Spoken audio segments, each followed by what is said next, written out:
Happy Monday, Limbrook Science students. I hope you're all staying healthy and as low stress as possible. I emailed everybody last night with a version of this information, but this is the more complete version with visuals. I've been hearing good things from other teachers about using Microsoft Teams as a conferencing tool, but to be clear, I have zero plans at this point to hold virtual classes at the normal time where I would be doing something live on video and you would have to log in and watch me as I'm doing, because that just doesn't sound appealing to me whatsoever. So I'll continue to do things as we've been doing them as much as I can and adjust as necessary. But I can also see the benefits of having the chance to ask questions in person or just see other people every now and then. I don't know if any of you have used this with other classes, but I've only done it a few times myself, and I sent invites by email so everyone was added to the Tranchina Bio Teams list. When you get that email, there should be a button or link in it to join, and because it's part of Microsoft 365, like everything else we do, you don't need any special password or account info. It's an app on the 365 site like your Outlook, email, or OneNote or OneDrive. You just have to find it on a list somewhere. Usually down below, you just probably have it alphabetically listed, and you have to find it in that list somewhere. I have found some difficulty opening online myself, so when I was invited to use it recently, I downloaded a desktop app version of it, and now my computer has it where it just opens it like any other program, and it works fine. I'd say try it both ways and see how it goes. One way might work better for you than the other, but just see how it works. Once you get into the program, it looks something like this. If I can make this work. Where'd it go? There it goes. Okay, so once you get into the program, it will look like this. It'll show any groups you're in or any teams you're in. I don't know, again, if you've done it with other classes, so you might have like English class or history class, you're a team, part of a team. And let's see what I was going to tell you next. On the left side, you've got icons for different things. So you've got this little Teams button right here. Let me click. Why is it not letting me click? There we go. A Teams button right there. You have a chat room feature and the assignments to put up, a calendar. Obviously, you can see these things.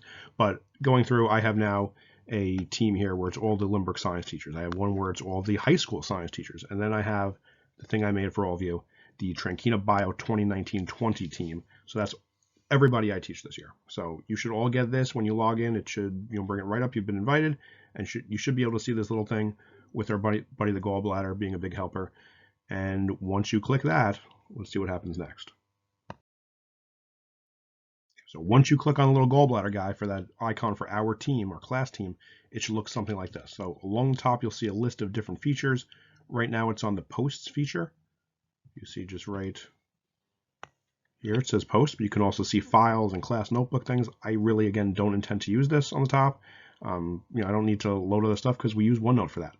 So this will be, though, where any video conferences will take place if I decide to do anything at some point and I need to have some place to hold them. So let's say I schedule a chat for 1 p.m. on Wednesday. If you show up at some point around that time, not sure how long in advance it would be open or available to you, there should be a message about it somewhere here. It's on the post site right here, so it's like a little message board. It's, things will get put up, any kind of important messages there, and it'll have some kind of button that says something. I forget exactly what it says, but it said basically join now or video chat in session, something like that. It reminded me if anyone's ever played fantasy sports on Yahoo, where it shows the little button that says, okay, you're about to draft, get into the draft room now. If that's a reference anyone gets, great. Otherwise, just trust me on this. It's really easy to join. I've done it a couple of times, like I said already. So if I want, I could, again, also put files at the top. I don't plan to do that. I got OneNote to talk to you. I've got email, so that'll be easy enough to use. I think this can be done from a phone because I know I was using it with people who seem to be doing it on a phone. But like I said, it definitely has the online version. If you go to the 365 homepage, it has the app version where it's a regular program for your desktop, depending what you can get of that to work. Either one should be fine. It's pretty similar to the Zoom thing that everyone seems to be using right now, except when I had used that Zoom, the boxes were kind of all over the place. It might jump back and forth. You can put the boxes sort of all around the screen or as a sort of a picture frame. It seems like with this Microsoft Teams, you're only going to ever have a maximum of 4 boxes at a time that have people's pictures. So it's kind of going along with how the microphone works. And if someone talks, then it'll jump to them and show their face. So it kind of jumps around a little bit like that. It can be a little bit distracting at first, but you get used to it. And if you want to turn your microphone and camera off, you don't have to appear on at all. You can, just kind of turn on and talk when you want to. You can appear there. You don't ever have to be on camera if you don't want to. You're just there and use it as you need to.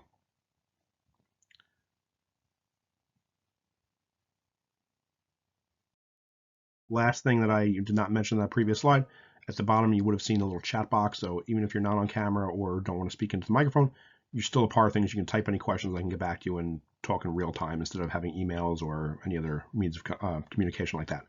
So all that being said, I'll be doing some of these team conferences about every other day this week and going forward to go over any questions anyone might have. I'm going to use it like extra help. So instead of coming in the morning or saying, Mr. Tranchina, can you stay after class? Can we go to the library? I have questions for anything. I'll just set myself up here for, figure an hour or so every one of these days, and you can come and ask any questions, even if you just want to come and see people, if other people are logged in, see some familiar faces, whatever. I'll set a time to do it every time. So as of now, it's going to be probably noon, not probably, it's right there, noon on Tuesday or Friday. If you have any questions, feel free to come kill time, hang out, whatever. Again, the first one's Tuesday. We'll see how that goes. And then going forward, figure it's going to be like that a couple times a week. As I said in the email from before, I'm only going to give you a couple days worth of work this week and going forward. There's no need for me to do stuff every day. I know you've got other classes, obviously, and I don't want to bog everybody down. So I'm probably going to give you 2 days this week where I'll actually put up any kind of little video. As I said last week, we've only got about 3 days in this chapter. So we're going to spread those 3 days out between now and when we go on spring break in about a week and a half. So it's going to be really easy going forward from here on out. We're going to do those 3 things kind of mixed in. And a couple of times this week, I'll also put up some little, I think, like drawing tutorial things. We'll go through a couple of fun things just for the heck of it if you're looking for something to do to kill some time while you're home. But it's not like I'm doing a lot of anything anyway here. So if you need help, come definitely ask any questions you have. Email me, let me know if you have to get anything set up, if you have any troubles with it. And just one last thing I want to definitely mention, because I had a faculty member mention this to me over the weekend. This may seem like common sense, but realize if you are on camera for any of these things, just make sure you're actually wearing clothes. I feel weird having to say that, but apparently there were some younger kids. I know most of you are younger kids, so you probably know this person if you didn't hear it already, who don't exactly realize to put on maybe shirts and pants and stuff when they're on camera. So that's definitely something you want to be a part of. You want to definitely make sure there's clothes on your body. So just generally speaking, social norms as they would regularly apply still do apply to that. So good deal. Talk to everybody tomorrow.